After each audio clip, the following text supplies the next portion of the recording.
Greetings everyone. In the previous video, we explored where the government gets its money from taxes, non tax revenue, and borrowings. But that was only half the story because the real impact of a budget is not just about earning money, it's about how the money is spent. Every allocation in the budget reflects a choice between consumption and investment, a choice between today's need and tomorrow's growth, a choice between security, welfare, and development. In this video, we will break down exactly where the Indian government plans to spend 53.47 lakh crore in 2026-27 using official budget data and simple explanation.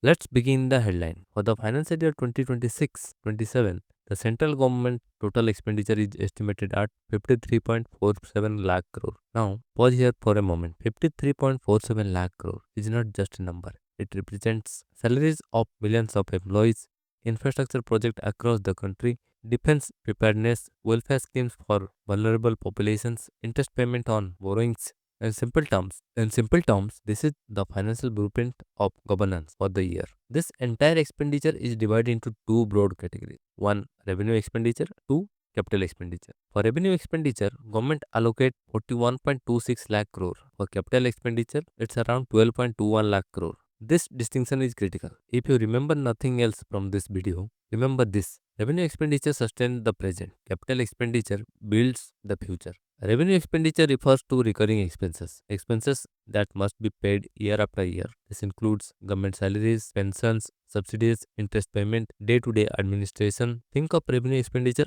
as the cost of keeping the government machinery running. Without it, governance would simply stop. But there's a limitation. Once spent, revenue expenditure is gone. It does not create lasting assets. Capital expenditure is fundamentally different. This is money spent on creating assets that last for decades, roads that reduce travel time, railways that moves goods and people efficiently, power plants that fuel industry, ports and logistic hubs that boost export. In budget 2026-27, capital expenditure is 12.21 lakh crore. This reflects a deliberate policy choice. Use public spending to crowd in private investment and raise long-term productivity. Now, we come to one of the most important and often misunderstood components of government spending: interest payment. For 2026-27, interest payment are estimated at 11.8 lakh crore. This is not spending on development. This is the cost of past borrowing. It's like paying EMIs on a home loan. You cannot skip it. You cannot reduce it overnight. This is why fiscal discipline matters, because borrowing today shapes budget for decades. Defense expenditure is one of the largest heads in the budget. For 2026-27, total defense spending stands at approximately 7.85 lakh crore. This includes Army, Navy, and Air Force, defense pension, research and development, modernization and equipment. A significant portion goes towards salaries and pensions, reflecting the size of India's armed force. Defense spending is not just economic, it is strategic and geopolitical. Subsidies are government intervention to keep essential goods affordable. Major subsidies include food subsidy, fertilizer subsidy, petroleum subsidy. In 2026-27, combined major subsidy amount to 3.78 lakh crore. Subsidies act as shock absorber during economic stress, but they also increase fiscal pressure if not well targeted. The government also allocates significant resources to social sector. This includes healthcare, education, social welfare. Social sector spending is not charity. It is investment in human capital. Healthier, more skilled citizens contribute more productivity to the economy. Agriculture and rural development remain core focus areas.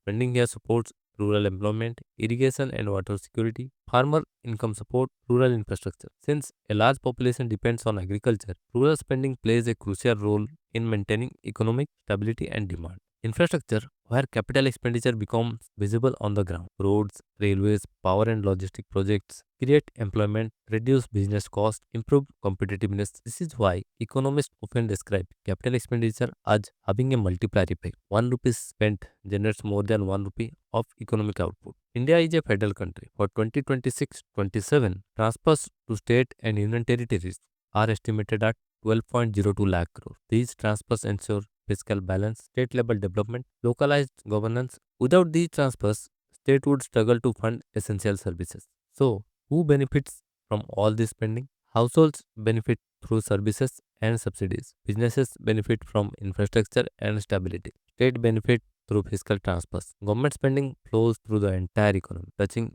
every citizen in some form. When we step back, the spending pattern tells a story. Large fixed commitments like interest and defense, rising focus on capital expenditure, continued emphasis on welfare and social stability. This is a careful balancing act between growth, security, and inclusion.